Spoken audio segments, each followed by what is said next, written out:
Hello everybody, my name is Santiago Garcia. Today's video is inspired by the Major League Hacking 2021 for the local hack day. And it's a video that I did for my teammates to be able to explain them how to really work with virtual environments in Python. So this is a simple topic, but a really interesting one, and something that comes really handy when you are starting to program multiple things in Python. So every Python developer must know this topic, and basically, if you don't know it after this video, you will change the way that you see Python and the way that you see programming through Python for the rest of your life. So I hope you like it, and let's begin. Why are virtual environments important? So to answer this question, I'm going to show you two images. The first image is this one. What happens when you have multiple projects and each of these projects needs a specific version of some of your libraries or your package?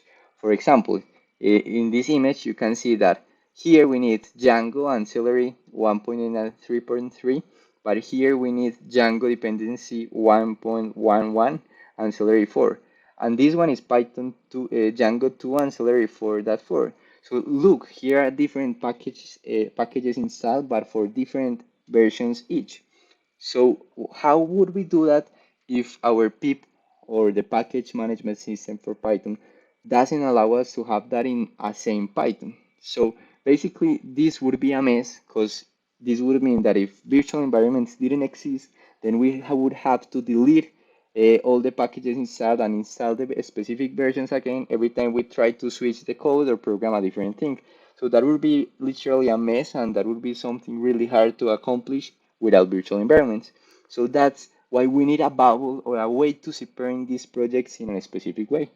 The next reason is that when we program, we're usually programming community or with other people or even open source projects.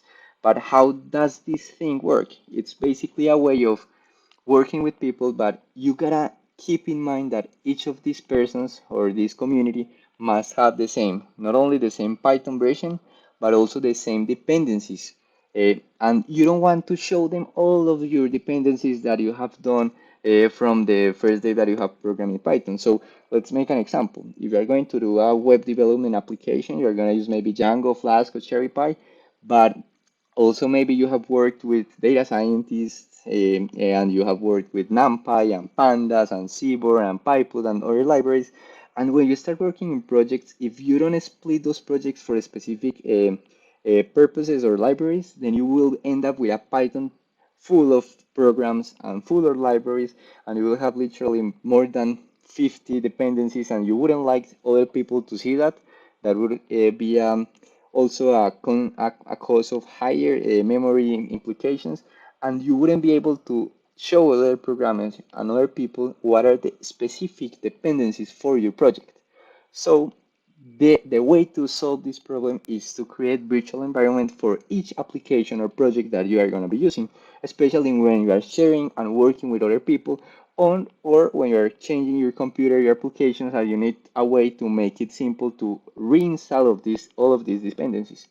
So after these two reasons, you can read the Python virtual environment and packages documentation and read more about how it actually works, but this was a simple way to explain it. So now that we know how virtual environments work and why are they important, let's dive into the code. Today I'm going to be showing you this, and I assume that you have already installed Python in your computer and you have an editor. I'm going to be using and showing you this in Visual Studio Code, but you can accomplish this in Beam, in Atom, in Sublime, or any other code that you really like. So let's start by checking that Python is already installed. And it must not only be installed, but you gotta keep in mind that it has to be added to the path or the variables that your computer, in this case Windows, recognize. So we can do this from multiple ways. I'm gonna use Windows Terminal, but you can also use PowerShell and you can also use Command Prompt and Azure Cloud Shell. Whatever you wanna use, you can use it. And if you have any doubt, just use PowerShell with me. First of all, let's try to see if Python is recognized by your computer. So the way to do it is type Python/v in capital letter, and it should return the Python version. This means that Python is correctly installed and the path of your computer recognizes it. If you have any problems with this, try adding Python to your system variables or try typing Google how to fix it. It's something really simple to find. After you have accomplished this, let's start thinking that you're going to program something. So when you have an application, I'm going to show you this application in this video for virtual-env. This is empty. Look, there is nothing, and I'm going to start working with this. So how can you do this? You can just put your cursor at the end of this path, and this will become blue, and then you can copy it, and let's go to the terminal. The terminal, remember that is a simple and a friendly way to talk to your computer in an excellent way. And to go to a specific path in your computer, you just type cd space and you copy the file. You can copy the file in Windows PowerShell with the right click, or you can copy it in other terminals with Ctrl-Shift-V. After doing this, you should have accomplished to get to the specific path of your project. And when we are here, then this is the most important part. How can we create a virtual environment to work in Python in this specific folder? So let's go to the documentation. It's something really simple, and you gotta do this. So basically, what we are telling this terminal is, hey Python, run a specific module for virtual environments that we are going to create, and the name of that virtual environment, it's gonna be tutorial-env. So you can copy this or you can actually type it, don't worry. I'm gonna copy this and I'm gonna press enter. What happened here? Python 3 is not recognized. Don't worry, we can solve this just by deleting the 3 and typing Python. And this should work. Remember, if we type Python here and we type Python here, it should be the same approach. So now, internally, the computer is creating that virtual environment for us. And when this thing is done, and now you have the next line, then that means that we are okay to continue. So let's go back to our specific folder. Now we have a new folder. Look, it's tutorial-env.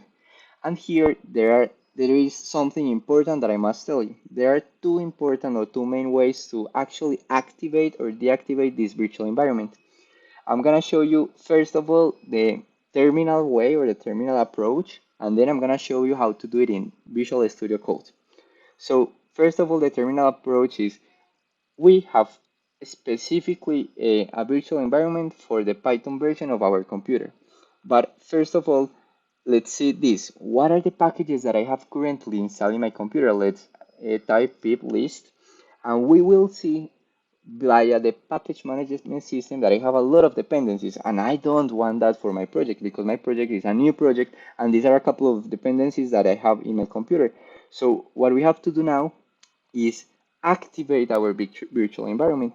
So activate a virtual environment is very basically entering to the bubble of our virtual environment and be able to program and achieve anything that we want with the specific virtual environment and the specific packages and everything that we want for a simple project.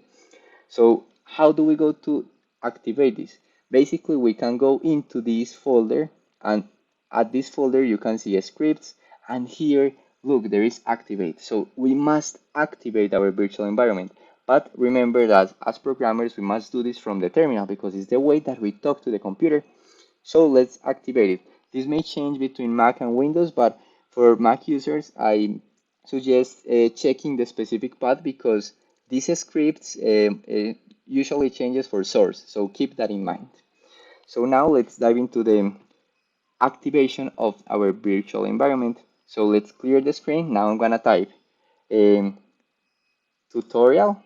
With tab you can autocomplete. Now let's go to scripts, and now let's go to activate. Activate. When we type this and we press enter, now we will see a specific green or any color indicator that we are into the virtual environment. And what does this mean? This means that the packages that we have for Python at this moment for our terminal are the specific ones for the bubble or the virtual environment. So let's type Python version, and we must see that it's the same Python version, right? But now let's do something. Let's do pip list, and as you can see, we literally have only pip and setup tools, which is a Python package by default. But what I want to tell you with this is that now we have our little bubble for making the packages that we need. So we only have these packages because we now can install anything that we want. And if we install, for example, pip numpy, you can see that we will pip install numpy. We will see that we will be able to add a specific package to our specific Python virtual environment without having to work with the original Python packages that I showed you at the beginning. So this is basically a superpower to split projects. And now if we type pip list, which is basically showing the packages, now we see NumPy is added. So this is an amazing way to achieve what you want to do with virtual environments. Now I'm gonna show you something similar, but how to really activate virtual environments but when you are running code directly on Visual Studio Code. So to open Visual Studio Code, we can open it from here and type Visual Studio Code, and it's the blue one. This is the first way to achieve it. And the second way to achieve it is to where we are, we gotta type code space dot, and then this will open to us Visual Studio Code. So look here, we are in a specific folder, look, tutorial-env, and now let's create a project. So let's create a project called tutorial.py. I'm gonna keep it simple, and I'm gonna show you how this should work. So look, here it says we found a Python virtual environment in this workspace. Do you want to select it to start up? So if you maybe miss this, don't worry, but I could say yes, but I'm gonna do it the long way.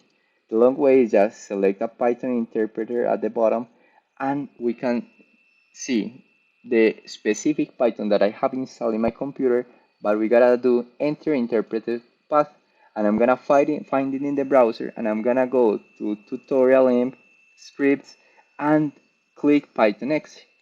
This means that now I'm gonna be using our virtual environment, and when we run this code, this is only going to show us specific versions of virtual environment. What does this mean? For example, if we import NumPy and we print a hello NumPy, now we will see that when I run it, it will be running it on the virtual environment, which means that we have the dependency. But now what happens if, for example, I don't have a dependency?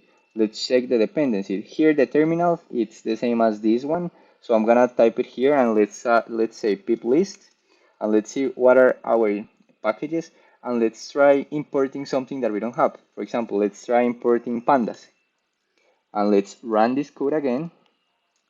Look, we don't have pandas, but we used to have pandas in the main Python. So this is a really interesting and important way to keep this in mind and to know which packages are you going to use for a specific project and which packages are you going to use for your general Python approaches for multiple things. If you want to change this again, you just can click here in the left bottom part of your computer, this part that says Python 3.8.5 64-bit tutorial env. And now you can change your virtual environment and look for other virtual environments in your computer. There is also a way to do this in Sublime, in Atom, or any text editor that you want, but I just wanted to let you know why is this important. And finally, thank you for watching this video. I hope you liked it. If you have any questions, you can ask me personally or in the comments, and I will be really happy to answer you. Thank you.